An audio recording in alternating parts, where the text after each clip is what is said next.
गांव की शाम ढल चुकी थी। आसमान पर हल्का नीला रंग फैल चुका था और खेतों के ऊपर से उड़ते पंछी अपने घरों की ओर लौट रहे थे। हवा में मिट्टी की वो जानी पहचानी खुशबू थी जो बारिश से पहले उठती है। उस शाम अंकुर अपने पुराने साइकिल पर बैठा हुआ गांव की पगडंडी से होकर गुजर रहा था। उसके चेहरे पर हल्की मुस्कान थी, दिल में एक बेचैनी। वो जानता था कि उस मोड़ के बाद पीपल के पेड़ के नीचे उसकी काव्या उसका इंतजार कर रही होगी। वही काव्या जिसकी मुस्कान ने उसकी जिंदगी को अर्थ दिया था। काव्या वहां पहले से खड़ी थी, लाल रंग का दुपट्टा हल्की हवा में उड़ता हुआ उसके चेहरे पर आ रहा था। जब अंकुर ने उसे देखा तो जैसे सब कुछ थम गया। मिट्टी की खुशबू, शाम की हवा, दूर किसी मंदिर की घंटी, सब एक साथ ठहर गए। अंकुर ने साइकिल रोकी और हल्की हंसी के साथ बोला, आज तो तू पहले आ गई, लगता है दिल बेचैन था। काव्या ने उसकी तरफ देखा, मुस्कुराए और बोली, दिल तो रोज बेचैन रहता है, बस तू आने में देर कर देता है। उन दोनों की मुलाकातें किसी पुराने गीत की तरह होती थी, धीरे, मीठे और गहराई से भरी हुई। गांव के लोग बातें करते, लेकिन अंकुर और काव्या को कोई परवाह नहीं थी।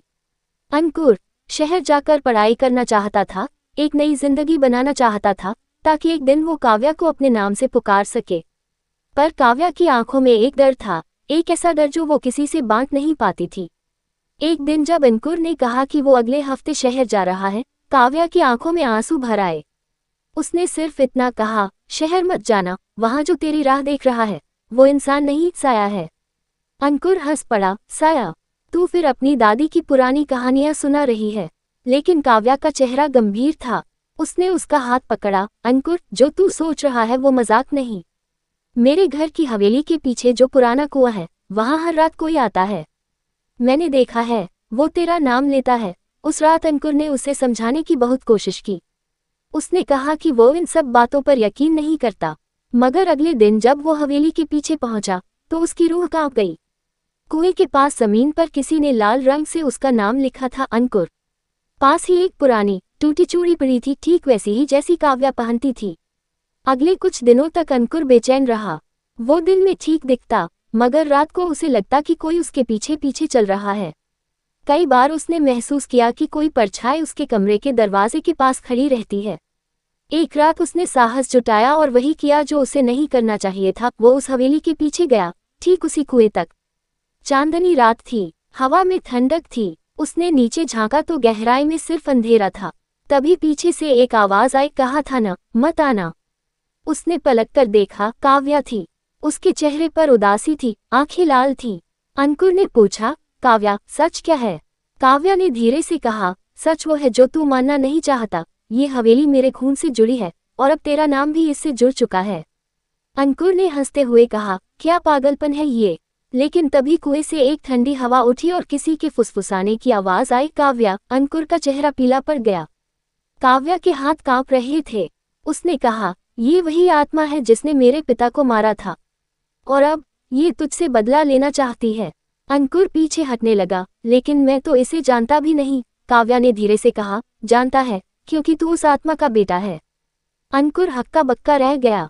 क्या? काव्या की आंखों से आंसू बह निकले। तेरे पिता ने मेरे पिता को मारा था उस जमीन के लिए जो अब तेरे घर की है, और तब से ये हवेली साबित है। वो आत्मा मेरे खून से शपथ ले चुकी है कि वो तुझ पर बदला लेगी, चाहे मेरे जरिए ही क्यों ना हो। अंकुर पीछे हटते हुए बोला, तो तू मुझे प्यार क्यों करती है?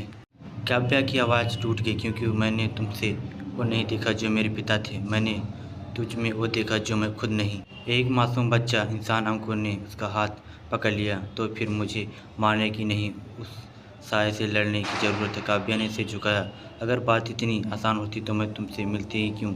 उस रात हवेली में तूफान आया, खिड़कियाँ हिल रही थी, दरवाजे खुल रहे थे। काव्या और अंकुर दोनों उस पुराने कमरे में थे जहाँ उसके पिता की हत्या हुई थी। अंकुर ने कहा, काव्या, जो भी हो, मैं तुम्हें छोड़कर नहीं जाऊँगा। तभी दीवार पर टंगी पुरानी तस्वीर, खुद की एक बड़ी तस्वीर के पीछे कुछ शब्द लिखे थे, जो खून किया गया है वो खून लौटेगा। काव्या रो पड़ी। अब बहुत देर हो चुकी। अचानक कमरे में वो साया दिखाई दिया, धुएं जैसा, मगर स्पष्ट रूप से इंसानी आकार। उसकी आवाज़ गूंजी, अंकुर, अब तेरी बारी। अंकुर ने काव्या की ओर देखा, भाग चले, लेकिन काव्या ने सिर हिलाया, अगर तू जिएगा तो ये साया मेरी आत्मा को कभी चैन नहीं देगा। इसे रोकने का एक ही तरीका है। उसने धीरे से अपने आंसू पोंछे, मुझे तुझे रोकना होगा हमेशा के लिए, अंकुर ने कहा। काव्या, पागल मत बन, तू ऐसा नहीं कर सकती। काव्या ने कांपते हुए उसके चेहरे को छुआ। काश मैं ना करती। और उसने अपने दुपट्टे से उसे कस लिया। अंकुर की आंखों में दर्द, समझदार और प्यार सब एक साथ थी। उसने बस इतना कहा, काव्या मैं तुझसे, और शब्द अधूरे रह गए। सन्नाटा छा गया, हवा रुक गई, साया धीरे धीरे गायब हो गया। काव्या वहीं जमीन पर बैठी रही, उसकी आंखों में आंसू रुकने का नाम नहीं ले रहे।